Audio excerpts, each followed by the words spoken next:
There are certain devatas that quietly work behind the scenes, healing, protecting, and restoring balance in our lives. Among them, there are two radiant beings known as the Ashwini Kumaras. I'm not sharing this as information, but from personal experience after seeing its benefit. And later in this video, I will share a simple mantra and a simple yet powerful way through which you can invoke their healing grace. The Ashwini Devas, their names are Nasatya, the ever-truthful, and Dasra, the one who brings healing and transformation. According to the Rig Veda, they are portrayed as riding tireless white horses, swiftly reaching those who call upon them with sincerity. They are Triloka Sancharis, not bound by time, space, or distance. There is a deeper origin behind their power. The sacred science of healing, what we know today as Ayurveda, is said to have flowed from Lord Shiva and Lord Vishnu to Lord Brahma. And from Brahma, this divine knowledge was entrusted to the Ashwini Devas. But they did not stop there. They performed intense tapasya in deep surrender to Lord Shiva, seeking not just knowledge, but the divine authority to heal. And through that tapas, they attained their sacred role as the healers of the gods and the restorers of the life itself. There is also a beautiful origin behind them. They were born to Surya Deva and his consort Sandhya or Saranyu, when she had once taken the form of a horse and roamed in the Kuruvana. The Ashwini Kumaras were born with the horse-like heads, not as complete horses, but with a unique divine form.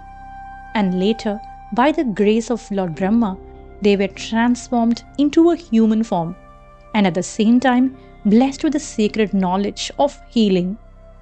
Raised in the same Kuruvana by a sage, they grew into beings of compassion with one divine purpose: to heal, to restore, and to uplift. Even in the Mahabharata, their presence continues. The twin Pandavas, Nakula and Sahadeva, are born through their blessings. And then there's a story that truly reveals their nature. A princess named Sukanya, the daughter of King Sharyati. Once she wandered into a forest, playful, curious, drawn by its beauty.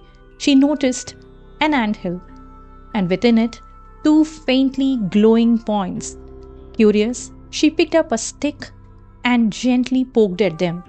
In that moment, a cry of pain echoed through the forest. What she had touched were the eyes of the great sage. Chyavana, blinded, injured, his penance disturbed. Sukanya was horrified.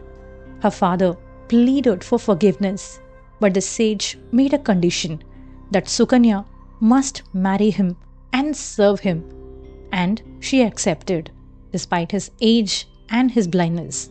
Sukanya served him with unwavering devotion. One day, the Ashwini Kumaras saw her, a young woman, serving with complete sincerity. Moved, they approached her. They offered to restore her husband's eyesight, his youth, and his strength. But there was a condition. After the healing, she must identify her husband from among them. Otherwise, she would have to accept the Ashwini Kumaras themselves. Trusting them, Sukanya agreed. They took the sage to a nearby pond. All the three entered the waters. And when they emerged, there stood three identical, youthful beings. For a moment, everything was still. But Sukanya, with presence and clarity, noticed something subtle. On the wet ground, there was only one set of footprints. She recognized her husband. In that moment, the test was complete. The sage regained his youth, his sight, and his strength. And in gratitude, Sage Chyavana later enabled the Ashwini Kumaras to receive a share in sacred offerings, the holy Havis, through a rare Vedic invocation, unknown even to Devaguru Brihaspati. Even today, it is believed that the Ashwini Kumaras respond not to noise but to sincerity. I'm sharing this not just as information, but as something I've personally practiced. I came across this simple practice through a Sri Vidya guru, not from my own guru, nor from my Guru Parampara. But something about it felt deeply sincere, and I tried it with faith. For my own family, and for few others who needed support. In moments when help was truly needed, and I have seen how something so simple can bring relief and quiet strength.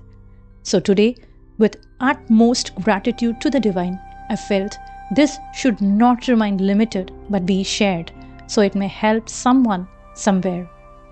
So the procedure is very simple. Either the person themselves or a close relative can chant Om Ashwini Devas Namaha. I'll repeat, Om Ashwini Devas Namaha 1 or 8 times or more if possible. You can keep a glass of water, preferably in copper or silver, and gently place a darba grass, also known as kusha grass, touching the water while chanting. After the chanting, this water can be given to the person in need. Alternatively, you may chant the mantra while touching the sacred ash and gently apply it on the forehead of the person. If the person is unable to chant, a close family member or friend can do this on their behalf. If you ever try this and feel it has helped, do come back and share your experience in the comments so that it may give confidence to someone else. This is not about miracles. This is about faith, about surrender, about invoking divine healing in a humble way. There is also another powerful chant known as Velmaral associated with Lord Muruga, a chant that has abundance of intense healing vibrations and is traditionally known to support even very difficult and deeply rooted ailments. If you are interested in exploring that, let me know in the comments. I will share more about it. If you feel guided to go a little deeper, I've also shared a simple guided meditation for clearing inner blocks. You'll find the link in the description. And for something more related to this practice, you may join our WhatsApp channel. I'll be sharing a guided healing version of this mantra there as we release it. And if you feel this has value, give this video a like and do consider sharing this with your friends and family so it may reach the right person at the right time and help them. May their healing grace be with you always.